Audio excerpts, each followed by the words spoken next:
Muito bem, essa narrativa ela não sai do nada, é produzida, evidentemente, por escritores, não é isso?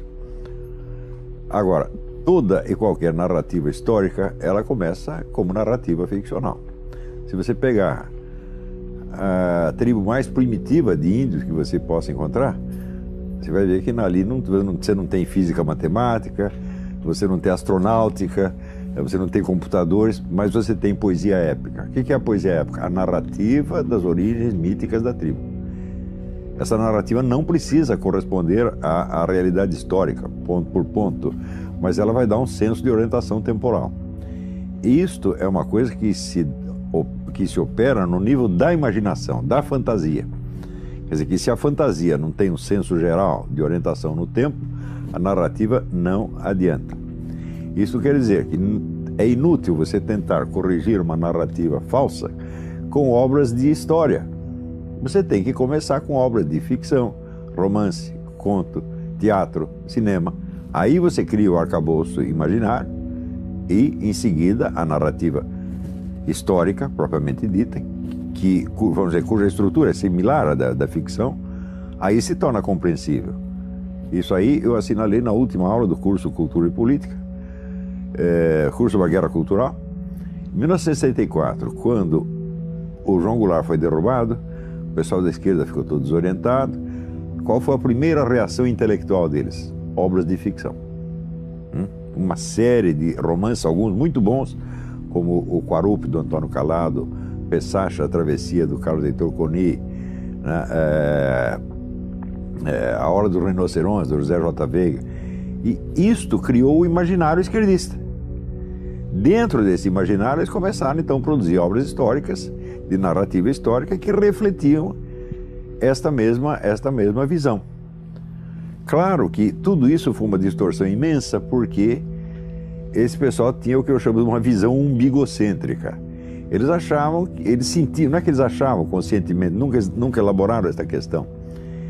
Quase que instintivamente eles acreditavam que eles, o grupo da esquerda, era o Brasil. Então a narrativa do destino daquelas pessoas, que eram 10 mil, 20 mil, foi vendida como se fosse a história do Brasil inteiro. O fato é que, por exemplo, naquela época, a época foi muito perigosa para o pessoal da esquerda, sobretudo os que estavam metidos na luta armada.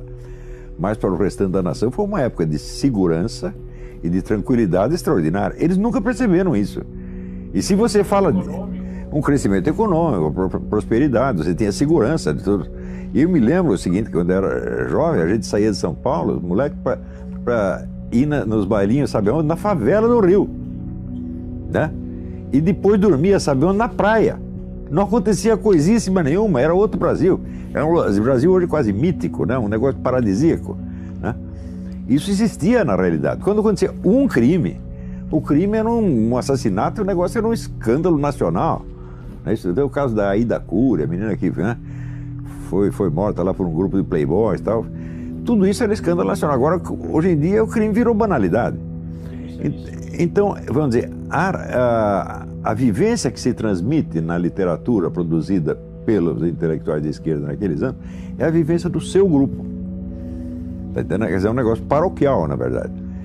E isto foi sendo repetido e ampliado em livros de história e acabou se consagrando como se fosse a narrativa concreta, real. Quando não é. Né? É uma narrativa, vamos dizer, limitada ao imaginário muito estreito. Não há uma fonte alternativa a essa narrativa? Não há nenhuma. E aconteceu o seguinte, quer dizer, esse florescimento de romances e contos e peças de teatro produzido pelo pessoal da esquerda foi, como é que se diz, foi o canto de cisne da intelectualidade esquerdista. E quando chegou por volta da década de 80, 90, tinha secado completamente a imaginação deles. Então, a direita não tinha nada e a esquerda acabou, intelectualmente. Então, morreu tudo. Né? Bom, então, em primeiro lugar, você precisa ver que tudo o que se passou no país nos últimos 40 anos não foi documentado nem no romance, nem no conto, nem no teatro, nem no cinema. Né? Existe uma única cena verdadeira, né? Se você pegar todas as artes narrativas, a única cena verdadeira que reflete mesmo o que está acontecendo é algumas do filme Tropa de Elite. Não Tropa de Elite 2, que já volta aos estereótipos, aquela autobeatificação, né, da esquerda, com finalidade propagandística, né? Eu vi algumas cenas reais também no filme, não é Cidade de Deus, Central do Brasil. Central do Brasil, exatamente, Central do Brasil. Aquela cena em que o menino foge, a mulher leva o menino de volta para o interior, ele está fugindo dos bandidos e tal, e no interior ele encontra aquelas velhinhas rezando, a igreja, tal, quer dizer, o Brasil antigo. Então eu digo, mas isso é um filme, no fundo ele é conservador, porque ele está falando, vamos dizer, lembrou a Cidade e as Serras do Essa de Queiroz, né? Onde a cidade é o centro da corrupção e o campo é onde se conservam as virtudes humanas, que é uma verdade da vida, né? E você vê que a ideologia do artista às vezes não é tão poderosa quanto a imaginação dele. Os dois diretores desses dois filmes, eles foram ideologicamente traídos pela imaginação genuína que eles tinham. Como se fosse a essência, né? Isso é claro, vamos dizer, a inspiração do artista se sobrepôs à sua própria ideologia. É uma coisa que acontece frequentemente, né? Então é por isso que é difícil você, a não ser que a obra sacrifique a sua consistência artística em favor da ideologia, que no caso ela fica uma obra de segunda ou terceira ordem, em geral é difícil você classificar ideologicamente as obras de ficção, porque elas podem ser interpretadas de um jeito ou do outro, né? Então, de uma certa forma, nós precisamos reconstruir essa narrativa. Sem sombra de dúvida, nós precisamos começar a produzir romances que... Veja, as transformações, se você compara assim, a riqueza da reação literária da esquerda ao golpe de 64, né, com o deserto que nós temos, deserto literário dos últimos 40 anos, e você compara assim, o que é um golpe militar comparado com todas as mudanças sociais, econômicas, psicológicas que houve nos últimos 40 anos? É nada. E, no entanto, vamos dizer, o golpe militar suscitou toda aquela literatura. E tudo isso que está acontecendo, vamos dizer, desmantelamento das famílias, o crescimento do comércio de drogas, a destruição da educação, nada disso se reflete na literatura, como se não tivesse acontecido. Então, quer dizer, a imaginação nacional, ela secou, ela está paralisada, ela não reage mais aos acontecimentos. Eu não sei quem foi que disse que os artistas são as antenas da sociedade, eles que têm que captar, mas eles não estão captando nada. Por quê? O pessoal da esquerda não pode refletir o que tem acontecido nos últimos 40 anos, sabe por quê? Porque eles são os autores do que está acontecendo. Não são os que estão sofrendo as consequências. Eles não são os que estão sofrendo as consequências, eles não sofrem consequências nenhuma, está ótimo para eles, né? Ficaram ricos, né? E tem o poder, tem a hegemonia, tem tudo, e eles são os autores do crime, tá entendendo? Então eles não vão contar o seu próprio crime, né? A reação seria, poxa, eu roubei e o Sérgio Moro me prendeu. Pois exatamente, você não vai contar essa história, né? Só porque eu roubei, o nego me prendeu, que coisa feia, né? Então, eles, e ademais, tem um outro fator externo, que é a crise da intelectualidade esquerdista mundial, que essa também secou. Se você perguntar quantos intelectuais sérios existem na esquerda mundial, eu vejo aí o David Harvey, o Antônio Negri, né? Em parte o Zizek, ele não é um palhaço, mas ele é doido, tá certo? O Emanuel Wallerstein tem uns 5, né? Então acabou. Se você for na década de 60, tinha 100, 200, 300, né? Aí a gente chega na era que o Bob Dylan ganhou o Prêmio Nobel de Literatura. Exatamente, né?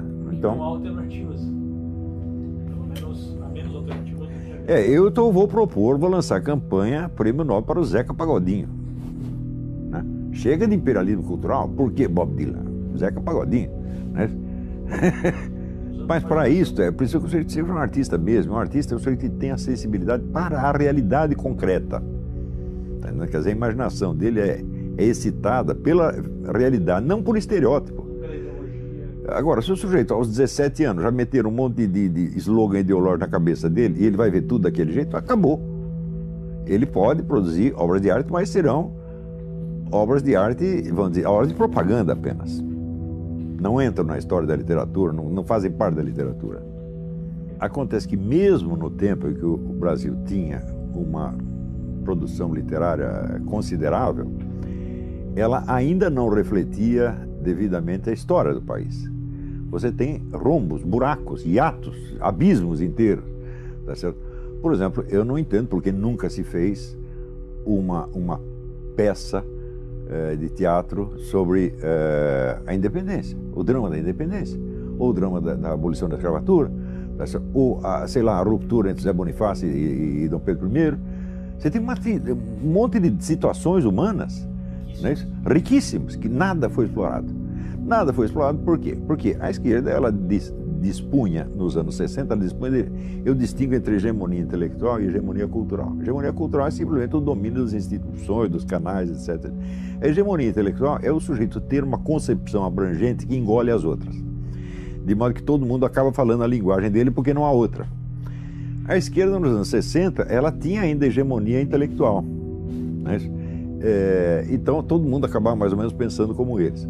E certos episódios da história nacional absolutamente não interessavam para eles, não diziam respeito a eles, não era estrategicamente não valia nada para eles, tá certo? Então eles só destacavam aquilo que servia para as finalidades deles, né? Naturalmente contando a história de acordo com os estereótipos marxistas consagrados, né? A luta de classes, a escravidão, etc, etc. E nunca com uma visão concreta da realidade. Para você encontrar cenas reais mesmo da história do Brasil na nossa literatura é muito difícil. Você encontra cenas da sociedade. Quer dizer, muitos escritores pegaram a vida real da sociedade brasileira. Você vai ver o Graciliano Ramos, Lins do Rego, tudo. Pegaram coisas reais da vida popular. Mas da história não. Tá certo? Quer dizer, os romances históricos que nos sobraram não são de grande valor. Não quero dar nome de escritor para não porcalhar a memória deles. Mas os romances históricos não são de boa qualidade. Nós não temos nenhum romance histórico grande. Não existe um Guerra e Paz brasileiro, por exemplo, né? E assunto não falta. Na Guerra do Paraguai, a Batalha de Guararapes, que criou o Brasil nasce na Batalha de Guararapes, né? A Guerra do Paraguai, que é onde, por assim dizer, o Brasil moderno nasce da Guerra do Paraguai, foi o primeiro instante onde você vê uma consciência popular unificada. Você vê que na Argentina morreu mais gente no fronte interno lutando contra o recrutamento militar do que na guerra. E no Brasil foi o contrário, a população em peso apoiou o esforço guerreiro. Então é o primeiro momento onde você vê um sinal vivo de consciência nacional. De uma identidade. Uma identidade. Ora, se você perguntar assim, qual é o livro que mais fez sucesso sobre a Guerra do Paraguai? Foi o livro do Júlio José Chiavenato, né? Genocídio Americano, que é um livro mentiroso do começo até o fim, só contra o governo imperial, que depois foi totalmente desmoralizado por um historiador de verdade, que é o Francisco Doratiotto, no livro Maldita Guerra, que esse é um livro pesquisado, sério, que tem o triplo do tamanho do Chiavenato. Mas olha, eu quando li o livro do Chiavenato, eu acreditei. E foi a última, daí eu prometi, é a última vez que eu acredito em esquerdista. Porque depois eu li o livro do Doratiotto e falei, mas olha, o cara me fez de trouxa, porra, de novo. Apresentando a Guerra do Paraguai como se fosse um genocídio praticado pelo governo imperial brasileiro. Quando não foi absolutamente nada disso. Pior, apresentando assim, o governo brasileiro fez a guerra para atender a interesses do Banco Rothschild. Ué, o governo brasileiro pediu um dinheirinho para o Banco Rothschild no fim da guerra. O Rothschild nem sabia a propósito de que era a guerra, né? Ignoraram totalmente. O imperialismo inglês não tinha nada a ver com isso, né? E lê o livro do Doratiotto, você vai ver que tudo que o Chiavenato escreveu é tudo mentira da primeira à última página. Então, esse episódio foi central na formação da nacionalidade. O único livro de grande sucesso a respeito é o livro que cospe em cima, né? Mesmo que ele tenha sido negado, a versão que é aceita ainda, na maior parte dos casos, é a versão que está errada. Eu não sei como está hoje. Eu não posso esquecer que eu estou longe do Brasil há mais de 10 anos, né? Eu não sei o que o pessoal pensa hoje sobre a Guerra do Paraguai. Eu sei sobre o que pensa dos assuntos que estão em efervescência no dia a dia. Mas a visão histórica retroativa. Nas escolas é contado que a Guerra do Paraguai atendeu a interesses ingleses que queria... Então, a mentira do Chiavenato continua vigorando. Tá certo? Agora, você vê, quem foi que inventou o Brasil? Foi Dom João VI. Dom João VI transfere a sede do Império para o Brasil e aquilo que era apenas uma colônia se torna a sede do Império, meu Deus do céu. Então vira um país. Daí ele cria o Banco do Brasil, cria os portos, o ensino superior, etc. Toda a infraestrutura brasileira foi Dom João VI começou. Fizeram um único filme sobre Dom João VI, que é um filme que esculhamba, é um esculacho, é uma sátira grotesca, que é o filme daquela menina Carla Camurati. Ora, se houvesse 200 filmes sobre Dom João VI, glorificando o herói nacional, é justo que haja também um de sátira tirando pelo dele, mas se o único que faz é o de sátira, então isso aí é um país que está cuspindo na sua própria cara. Traçando inclusive ele como um covarde que fugiu. Exatamente. Olha, o melhor pronunciamento sobre Dom João VI foi o de Napoleão no leito de morte, dizendo: olha, o que acabou com a minha carreira foi aquele português. Dom João VI foi de uma inteligência estratégica imensa. Tá certo? Não sei se era um cara covarde, mas olha, inteligente ele era e foi um bom governante. É o cara que fundou o Brasil. Agora, pior, o filme da Carla Camurati foi feito com dinheiro do Banco do Brasil que Dom João VI fundou. Quer dizer, isso é a definição do cuspir no prato em que comeu.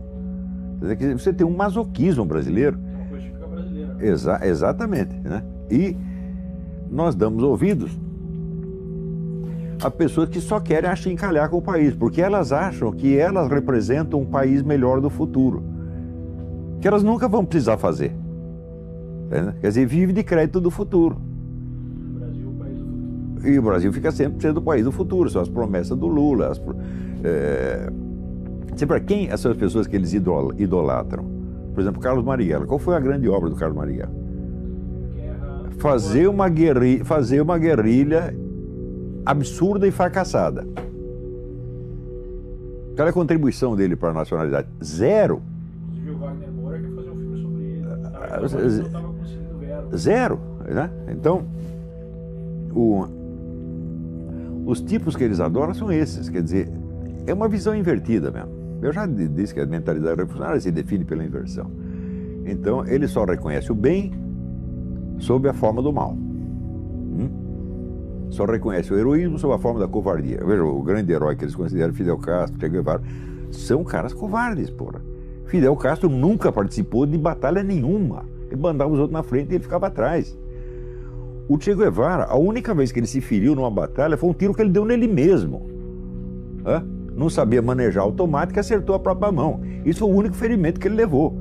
Agora, dar tiro em prisioneiro amarrado, ele adorava. Quer dizer, que tipo é esse? Né? É o tipo do cara que diz: você me empresta o Che Guevara 5 minutos, eu dou um cacete nele aqui dentro, faço ele chorar aqui dentro, pedir pinico. Os caras não valem nada, né?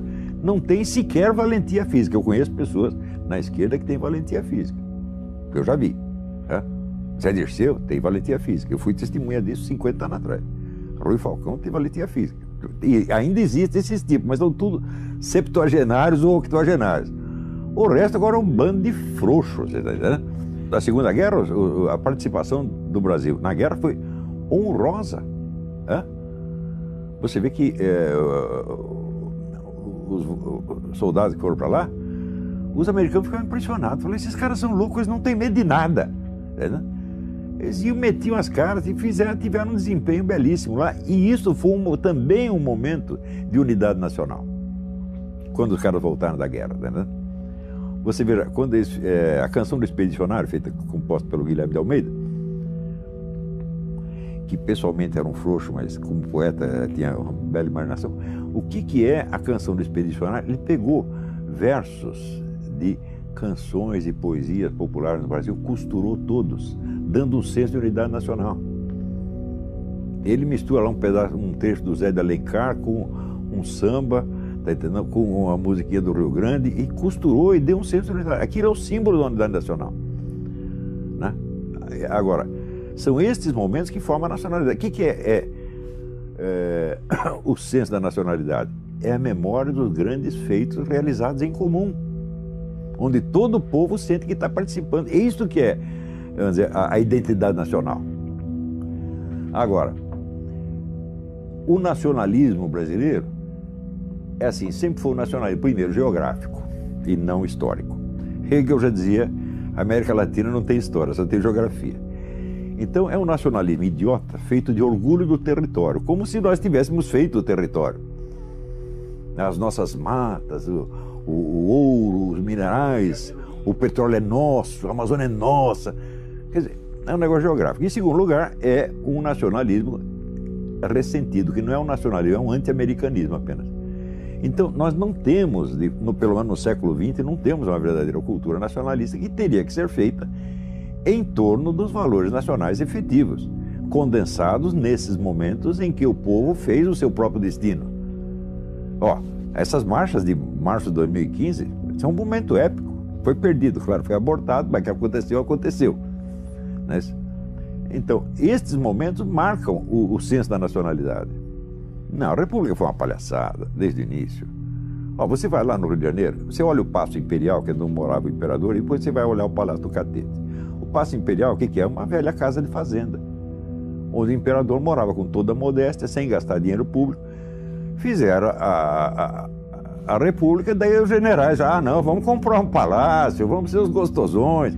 Começaram a gastar dinheiro público, começou a corrupção desgraçada, que no Império não tinha, tá certo? E o Brasil caminhou de golpe em golpe, de revolução em revolução, e nunca mais estabilizou, não teve 5 anos seguidos de democracia e de ordem, meu Deus do céu.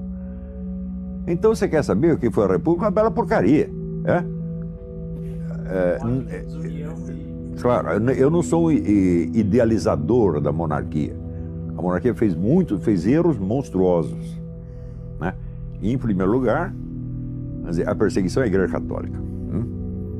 A Igreja Católica no Brasil no século XIX era corrupta, todo padre tinha 3, 4 amantes, né?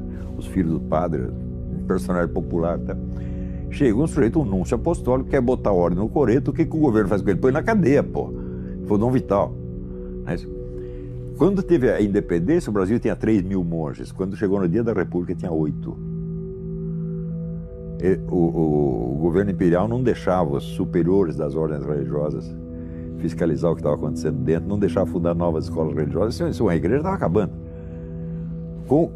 A República veio de um acordo entre a igreja e uma parcela da maçonaria, porque ali era todo mundo maçom, o imperador maçom, o republicano era maçom, todo mundo maçom. Então tem uma briga interna na maçonaria e a igreja se aliou com uma parte e apoiou a República. Né? Então, a apoio à igreja foi um tiro no pé, evidentemente um tiro no pé. Mas... Então, nós podemos dizer que muito do que a gente vê hoje na política brasileira surgiu ali. Claro. Você dificilmente encontra no Brasil algum político, algum estadista que tenha uma visão integral do Brasil. Geralmente a visão é paroquial, ele vê um pedacinho que é a classe dele, o grupo dele. Como pessoa da esquerda, ele só vê o seu próprio umbigo. Ninguém procura captar o Brasil inteiro. Né? Para isso, evidentemente, você não precisa ter viajado o Brasil inteiro. Um pouco de imaginação basta, e um pouco de estudo basta, para você entender como é que as pessoas sentem. Né? Você vê, por exemplo, você vai no Rio Grande, o Rio Grande tem uma certa consciência histórica. Sabe por que eles têm uma consciência histórica? Porque a sua história foi condensada numa grande narrativa épica que é do Érico Veríssimo, O Tempo e o Vento. Então, não é obra de história, é uma obra de ficção, mas é a epopeia do Rio Grande. Todo gaúcho leu isso e ele tem isso na memória. Então, você vê, até eu, quando ia no Rio Grande, eu ouvia os caras cantando no Rio Grande, eu mesmo me emocionava, porque eu me sentia participando da história. Agora, tem isso em São Paulo? Tem isso no Rio? Já não tem mais. O Rio tinha, acabou. Estado nenhum tem esse senso de unidade histórica. Nem em Minas Gerais você encontra muito isso mais. Sobrou só no Rio Grande. A unidade, a concentração do poder substitui o senso de identidade nacional, meu Deus do céu. Quer dizer, se não existe uma unidade de sentimentos no povo, alguém tem que criar uma unidade artificial e impor. Por exemplo, Brasília. Brasília é uma aberração total. Brasília matou o Brasil. Né? Eu considero o Juscelino Kubitschek uma das maiores bestas quadradas que já houve na história do Brasil. Porque o Rio de Janeiro, ele era a síntese do Brasil. Se você pegar, por exemplo, a literatura brasileira, ela é toda feita de sujeito que saiu do Amazonas, do Ceará, do Rio Grande, foi parar no Rio. E aí no Rio você tinha o diálogo entre as várias culturas do Brasil. Né? Quando mudou para... Claro. Agora mudou para Brasília, criaram lá um tipo de arquitetura que torna uma manifestação popular quase impossível, porque está longe e os edifícios são dispostos de tal maneira que o povo não tem sequer acesso. Vocês viram isso em março de 2015, não é isso? Agora, se o governo estivesse no Palácio do Catete, ele caía em 24 horas. Tá entendendo? Então criaram uma capital para ser uma ditadura. Existe um livro feito por 2 arquitetos soviéticos, cujo nome não me ocorre agora, são 2 nomes complicados, que chama Cidade Comunista Ideal. É o modelo de Brasília. E foi isso que eles fizeram lá. Quer dizer, você chama um negro comunista para fazer a capital do país. Ele vai fazer o quê? Uma arquitetura comunista, evidentemente. E acabou virando um símbolo nacional pela falta de outros símbolos nacionais. É um falso símbolo nacional. Brasília não condensa nada da nacionalidade. Você vê ali algum sinal da velha arquitetura brasileira? O grande arquiteto que condensa a arte da arquitetura brasileira é o Zanini, não o Niemeyer. O Zanini trabalha com material nacional, aliás, só lida com matérias-primas do local, tá certo? Então, quer dizer, este é o arquiteto que personifica o Brasil. Claro, existem outros, evidentemente, né? Eu gosto muito do Marcos de Vasconcelos, tem vários arquitetos notáveis, mas o Niemeyer não é um deles, né? A arquitetura de Niemeyer, como a do tal do Vila Nova Artigas, arquitetura comunista, tá certo? Agora, a arquitetura comunista é arquitetura para um governo centralizador. Agora, quem está no governo? Não precisa ser os comunistas. Foram os militares que estão. Eles fizeram a capital e deram para os militares. E daí veio uma ditadura falando, mas vocês fizeram a capital para ser uma capital da ditadura, virou uma ditadura, pô. Bom, o golpe de 64, não houve um golpe de 64, houve 2. Né? Porque ela surge de um movimento popular imenso, ninguém mais aguentava o governo João Goulart, que realmente estava desmantelando o país. Então, fizeram o que foi até então a maior manifestação popular da história e derrubaram o governo com a promessa de fazer novas eleições em 6 meses. Depois de 6 meses, decidiram que era melhor ficar por lá mesmo. E ficaram 20 anos, meu Deus do céu. O que se espera que aconteça? Que eles saiam de lá com grande popularidade? Até que saíram, tiveram popularidade até o governo Médici. O presidente Médici, do qual se fala tão mal, ele, na última semana de governo, ele tinha 82% de popularidade. Depois, com o Geisel e Figueiredo, a coisa foi caindo. Quando eles saíram, não tinha popularidade nenhuma. Está todo mundo por aqui com eles. E olha, tem um ditado que diz que o hóspede não deve ficar na casa mais de 3 dias, porque no 4º dia já começa a encher a paciência. Os militares cometeram esse grande erro, disseram, nós vamos ali resolver o problema e vamos para casa. Ficaram lá 20 anos, meu Deus do céu. Por quê? Se tivesse eleição, quem ganharia a eleição? Carlos Lacerda. E daí surgiu Silmeira, o Castelo Branco teve ciúme do Carlos Lacerda, que era um homem brilhante, um orador extraordinário, tá certo? E um homem de uma valentia física que acho que nem o Milico tinha 1/10 daquilo. Ficaram enciumados com o homem e decidiram acabar com a carreira dele. E pior, usaram como instrumento para acabar com a carreira dele o Roberto Campos. Olha que coisa lamentável, que erro, que coisa lamentável, né? Mas então o senhor diria que o movimento que levou o golpe de 64 era legítimo, 100% legítimo. Aquilo poderia ter marcado a nossa história para sempre. Bastava que eles cumprissem o que prometeram ao povo. Então houve uma traição, evidentemente, né? E daí a coisa foi complicando. E pior, ao longo de todo esse tempo, eles foram bons na economia, em certos aspectos técnicos. Por quê? Porque eles tinham pessoas qualificadas, eles tiveram excelentes ministros da economia. Mário Henrique Simons, o Delfim Neto, o João Paulo Reis Veloso. Esse pessoal eles tinham os melhores economistas. E aí eles fizeram alguma coisa, tanto que o Brasil passou de ser a 40ª economia para ser a 8ª e depois a 7ª. Então um negócio extraordinário. Muita gente enriqueceu na época, você via o dinheiro aparecendo como se fosse do nada, né? Então nisso aí eles foram bons, mas politicamente e historicamente eles não entenderam nada do que aconteceu. Você veja, em 64 o pessoal comunista que tinha caído do cavalo, decidiram, falaram, peraí, algum erro nós cometemos, agora nós temos que estudar o negócio para ver o que é. E começaram a ler o tal do Antônio Gramsci. E aos poucos foram mudando a estratégia e adotando, né, as vias estratégicas que acabaram levando os comunistas, primeiro, a ter hegemonia cultural, né? Não intelectual, já não tem mais, mas hegemonia cultural ainda tem.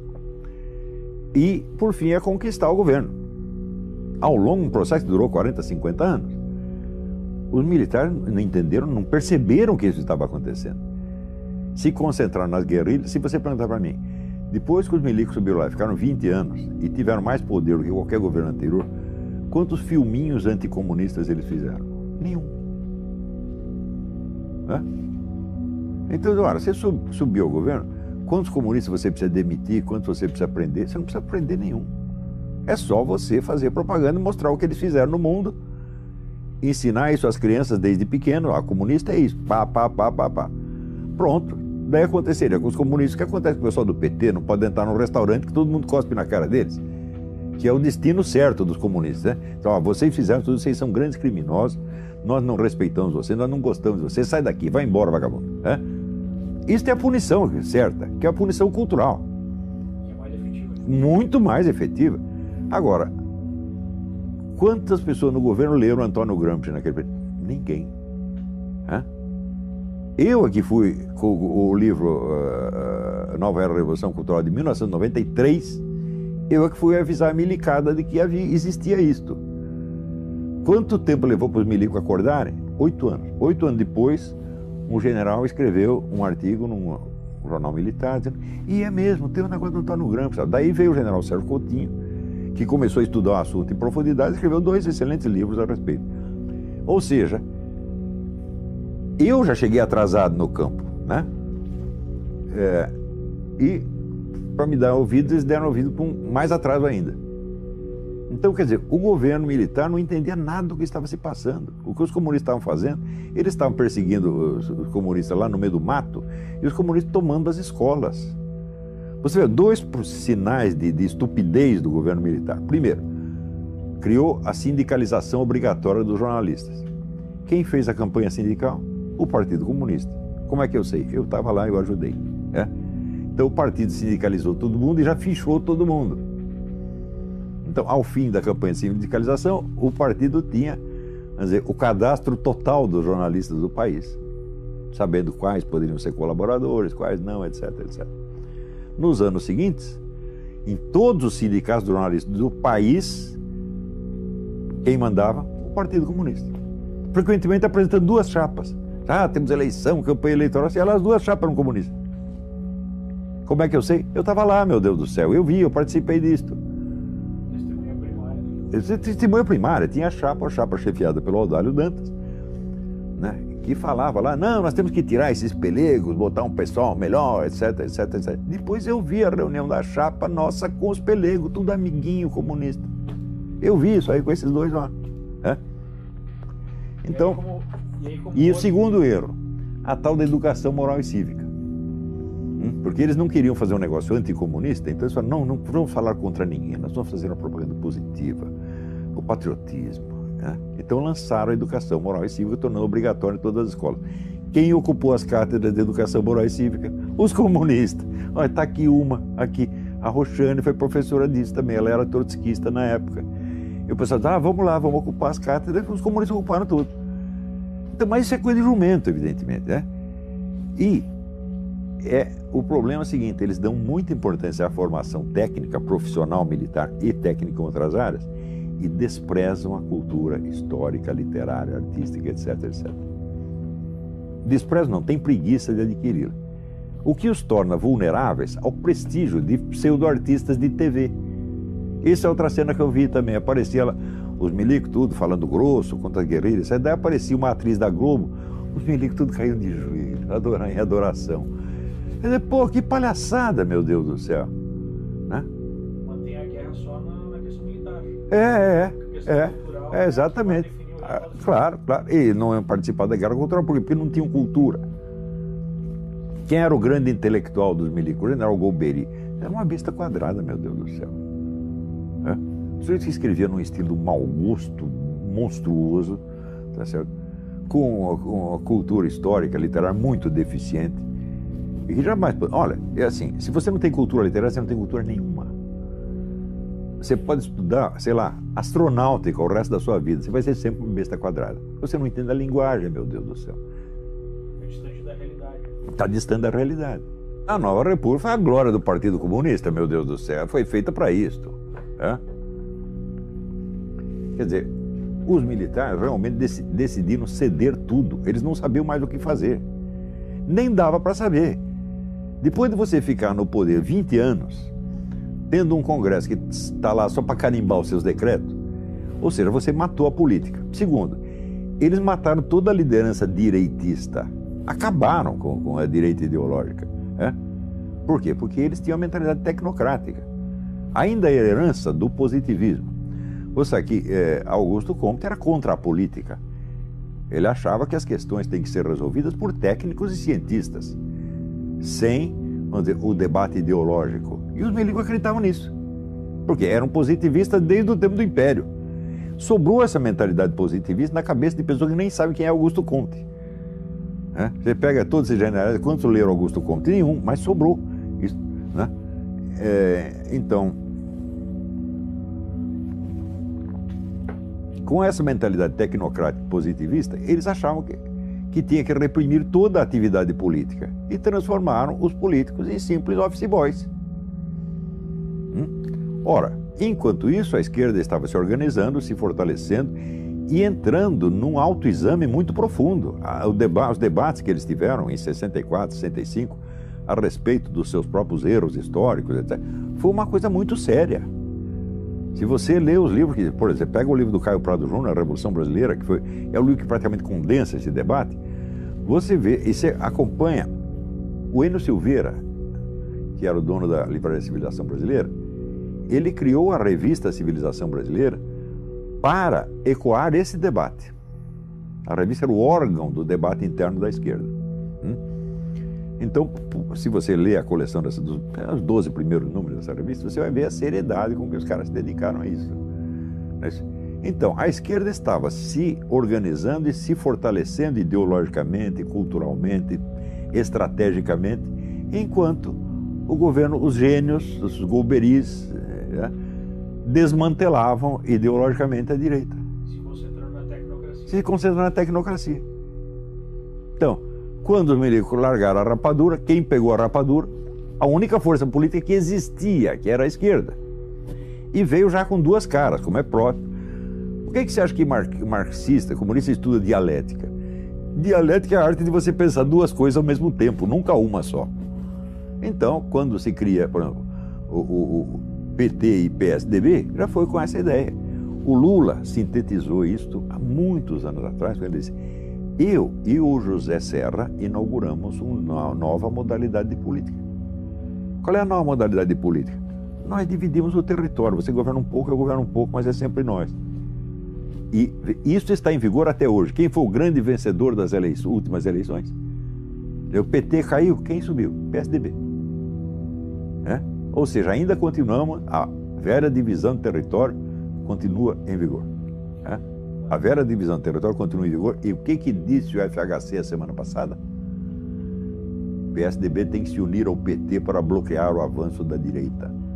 Então, tudo o que foi feito contra o PT, contra o Foro de São Paulo, foi torcido para virar agora o quê? A favor deles e contra a direita, o que eles chamam de a direita. Sim, certamente. Não começa com o comunismo, começa com o positivismo. O regime ideal do Augusto Comte era uma ditadura tecnocrática, uma ditadura apolítica, uma ditadura de cientistas e técnicos. Então, quando caiu o Império, você vê que no Império você tinha uma atividade política intensa. Você lê, por exemplo, o texto do Machado de Assis, O Velho Senado, onde ele descreve a sua experiência juvenil de repórter político, e você vê o nível das discussões na época. Veja o nível dos políticos que tinha na época, o Joaquim Nabuco, Bernardo Pereira de Vasconcelos. Durante todo o Império você teve uma pleiade de grandes talentos na política. Na República já começa a cair o negócio. Tá certo? E à medida que este projeto positivista vai se ligado aos militares, mas também absorvido pelo Getúlio Vargas. A ideia do Getúlio Vargas era exatamente a mesma, né? Quer dizer, o Getúlio Vargas fez o que os milicos tinham querido fazer, né? Ele procurava ser um governante apolítico. Se você perguntar qual é a ideologia do Getúlio Vargas, olha, eu te dou um doce se você conseguir descobrir. Você lê os discursos dele, a coleção em 5 volumes chamada Nova Política do Brasil, eu li inteiro, até agora não sei o que ele disse ali. Tinha a arte, né, do embromation, né? Então até o Ortega y Gasset, que conheceu bem a situação, dizia, olha, ele faz política de esquerda com a mão direita e política de direita com a mão esquerda, né? Então é um sujeito politicamente neutro, tanto que o Brasil estava com um regime que era parecido com o fascismo e estava lutando contra o fascismo na Europa, né? Então, até ali, o pessoal comunista não tinha tido um grande relevo, né? Eles cresceram ao mesmo tempo com o movimento integralista, os dois baseados em modelos europeus. Não tinha nada a ver com a situação nacional, não respondiam à situação nacional, exceto de maneira estereotípica, né? Aquela cultura de papagaio e macaco, né? Verde e amarelo, dos fascistas, dos integralistas, né? E a cultura com o discurso idiota da luta de classes, também importada da Alemanha, né? Através da França. Então, até aí você só vê alienação. Pessoas que estavam prestando atenção no que acontecia mesmo eram muito poucas, né? Os comunistas começam a ter força a partir de 64. Ou seja, apesar de existir o Partido Comunista e ter uma empresa no Brasil, ela não era relevante. Não, o Partido Comunista não tem, ele era assim, elegia 2, 3, quando elegia 3 deputados, era uma glória, né? Então era uma força irrelevante. O Partido Comunista começa a ter importância na hora em que ele descobre a hegemonia cultural. Entendeu? O Antônio Gramsci descobriu o óbvio, quer dizer, quem domina o imaginário popular domina a mente popular, quem domina a mente popular domina a conduta política, que é assim, o efeito do efeito do efeito do efeito. Então eles se dedicaram seriamente a ocupar o quê? As universidades, o movimento editorial, a condensar no grupo deles todo o prestígio cultural existente e boicotar os adversários, que isso faz parte da estratégia do Gramsci, não deixar o inimigo falar. Então, por volta dos anos 70, 80, eles já tinham a hegemonia cultural completa. Eles dominavam, por exemplo, toda a mídia. Isso é um negócio fantástico. Quem seguiu a estratégia, digamos assim, soviética, foi derrotado na luta armada. Não, a estratégia soviética era ao contrário, era pacifista. Era o partidão do Luiz Carlos Prestes. Mas não era... Na época, fizeram alarde como se fosse uma ruptura dentro. Não foi uma ruptura, estava tudo combinado. Vocês vão por aqui, eu vou por ali, lá para diante. Quem ganhou, ajuda o outro. Não é isso? A guerrilha se ferrou, então ela foi integrada na política do partidão a título de propaganda. São os mártires, etc, etc. Mas nunca teve uma esperança de ganhar essa... Não, guerrilha nenhuma tem esperança de ganhar. Guerrilha não é para ganhar. A guerrilha é sempre um instrumento auxiliar da política. Ela é para obter objetivos políticos. Por isso que esse famoso acordo de paz aí da Colômbia é uma farsa. Porque o acordo está dando para eles tudo o que eles queriam e que, pela via armada, jamais conseguiriam. É vitória definitiva. É vitória definitiva. Tá certo? Então, tá na cara que o Santos se vendeu, né? Então, as guerrilhas foram feitas para fracassar e facilitar. Elas foram boi de piranha. O governo vai em cima das guerrilhas e deixa o pessoal, enquanto isso, ocupar a universidade, ocupar movimento editorial, ocupar órgãos de cultura e tudo. Você vê, durante o regime militar, a esquerda dominava a mídia brasileira 100%. Você não tinha um único diretor de jornal que fosse direitista. Nenhum. Para não dizer que não tinha nenhum, tinha 2 de um jornal experimental falido que foi a Folha da Tarde, que não vendia 3.000 exemplares. Só quem lia eram os diretores e as mães deles. O resto era tudo esquerdista. E eles dominavam, então, a grande mídia e, ao mesmo tempo, dominavam a mídia nanica alternativa, fazendo de conta que estavam contra a grande mídia, que eram eles mesmos, meu Deus do céu. Estou falando, esse negócio de raciocinar por 2 vias, isso é característica comunista. Você está combatendo um lado aqui, você não está vendo o outro. E com isso eles fazem de trouxa liberal, conservador, todo mundo, né? E continuam fazendo. Então, qual era o ponto que você queria que eu... Não, exatamente em que momento a introdução, tipo, fazendo um paralelo com... A entrada do Antônio Gramsci, no panorama mental brasileiro foi um negócio devastador. Foi esse o ponto marcante? Sem sombra de dúvida. O golpe de 64, tá certo? Deu a eles, vamos dizer, a chance desse reexame em profundidade, de uma reestruturação completa, que passou totalmente despercebida do governo. Porque esta não era a função, evidentemente. Então, você vê, um governante comunista que é eleito democraticamente num sistema democrático normal, ele tem a função dupla. Ele tem satisfações a prestar aos seus eleitores de modo geral e ao seu partido em especial. E as duas coisas são conflitantes, evidentemente. Tá certo? Então, no caso do Lula, ele não foi eleito para implantar o socialismo. Todo mundo disse isso. Você pega os documentos internos do partido, ninguém disse para o Lula transformar o Brasil num país socialista. É absolutamente impossível. Tá certo? Então, qual era a função dele? Primeiro, fortalecer o partido, a esquerda, acumular poder. Através do quê? Do roubo. Isto, muito antes do PT chegar ao poder, eu dizia o seguinte: você quer ver o que é corrupção? Põe o PT no poder. Porque a obrigação número 1 dele vai ser roubar para fortalecer o partido. E ele vai cumprir essa obrigação. Então, não foi um desvio das metas do PT, foi o cumprimento exato do programa. E segundo, fortalecer a esquerda latino-americana através do Foro de São Paulo. Ele cumpriu as duas missões brilhantemente. Ninguém reclamou, só reclamaram quando começou a doer no bolso, mas aí já era tarde, já tinham roubado tudo. Qual é a origem dos dois? O Chávez é um oficial das Forças Armadas. Ele tinha apoio militar. O Lula não tinha. Os milicos não estavam contra ele, mas também não estavam a favor, não iam dar um tiro para defender o Lula. Você acha que o milicado ia sair fuzilando o povo na rua só para defender a glória do Lula? Não ia fazer isso. Então, a organização que ele tinha era uma organização de tipo eminentemente cultural, tá certo? E civil, ONGs, etc, etc. Isso era tudo que ele tinha. Então, meios de tomar o poder, de se impor pela violência, ele nunca teve. E o programa não era este.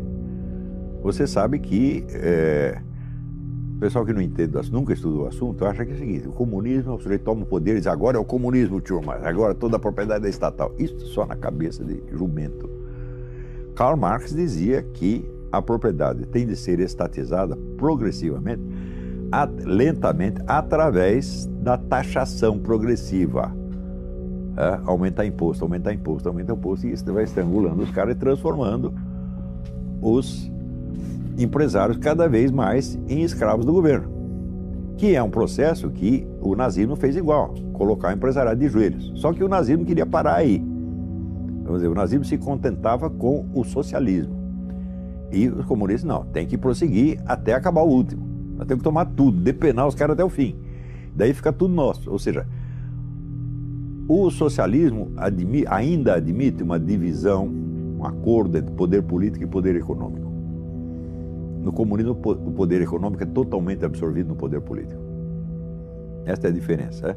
Então, quer dizer, o nazismo era socialista, mas não era comunista. Ou seja, ele não pretendia chegar a uma estatização completa. O comunismo diz que pretende chegar, mas não pretende chegar. A estatização completa é uma cenoura de burro. Ela é impossível. O von Mises já demonstrou isso aí em 1920, no livro Socialismo, Análise Econômico-Sociológica. O raciocínio dele é muito simples.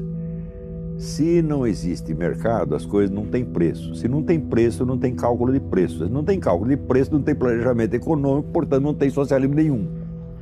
Então, o socialismo só é possível se você conservar uma área residual de capitalismo bem grande, como na própria União Soviética se conservou. Hoje sabe-se que 50% da economia soviética, ainda sob o próprio Stalin, era economia privada, clandestina, mas que o governo tolerava. Tanto é que quando caiu o regime, tinha lá vários bilionários. Pois é, de onde surgiram os bilionários? Então, eles já estavam todos lá, ganhando muito dinheiro. Então, assim, não existe conflito entre capitalismo e socialismo, não existe nenhum. Capitalismo, sabe o que quer dizer capitalismo? Quer dizer economia. Só existe economia. Existe economia feudal, existe economia capitalista e existe economia fascista ou socialista, que é o meio a meio. É só isso que existe. Comunismo não existe e não vai existir jamais. Ele não pode existir. Não só porque é materialmente impossível, mas porque se a Revolução Comunista alcança os seus objetivos, alcança o seu poder total e diz agora estamos na plenitude do comunismo, então eles não têm mais esse futuro em nome do qual eles podem exercer a sua autoridade no presente. Eles não representam mais o futuro, eles representam apenas o governo presente, então eles viraram telhado de vidro. Então o que é? O comunismo é para ser empurrado com a barriga ad eternum. Tá certo? Tudo isso é um engodo monstruoso, né? E é uma coisa que você não precisava esperar a experiência de um século para saber que é assim. No próprio conceito do comunismo, o conceito abstrato do comunismo, tal como Karl Marx o define, você já vê essa contradição ali desde o início. Então, quando você tem um plano contraditório, então é o seguinte, você está dizendo que vai fazer uma coisa, mas você vai fazer outra. Você não vai fazer o que você está dizendo, você vai fazer um outro negócio. É impossível. É impossível. Se você promete impossível, você vai fazer algum possível. E provavelmente vai ser uma bela porcaria. Agora, você vê o seguinte, mentalidade revolucionária não é idêntica com o comunismo. Ela é muito anterior ao comunismo, né? E ela transcende o movimento comunista de uma maneira extraordinária. Isso é um ponto assim que você não perguntou, mas eu vou responder. Que é o seguinte, o que é a revolução? Uma revolução é uma proposta de uma reestruturação total da sociedade por meio da concentração de poder. Se falta um desses dois elementos, a reestruturação total da sociedade ou a concentração de poder, não é uma revolução, é um outro processo qualquer. Ora, vamos dizer, a tentação revolucionária, quer dizer, a tentação de remodelar a sociedade por meio da concentração do poder, não é exclusiva dos comunistas. Existe um forte elemento disso dentro do próprio capitalismo. Quer dizer, cada mega capitalista é um revolucionário nesse sentido. E usando meios que normalmente não são considerados políticos, por exemplo, a tecnologia. Você vê, esta semana está uma discussão, até o Stephen Hawking falou alguma coisa a respeito, que essas grandes empresas de informática estão querendo criar robôs que sejam mais capazes do que os seres humanos e mais fortes fisicamente do que os seres humanos. Então daí surge o negócio mitológico, os robôs dominam os seres humanos. Isto é um topos, é um lugar comum que apareceu até na revista Mickey, né? Mickey, Pato Donald falar disso. Mas é claro que quem vai dominar os seres humanos não são os robôs, são as empresas que os fizeram. São outros seres humanos, tá certo?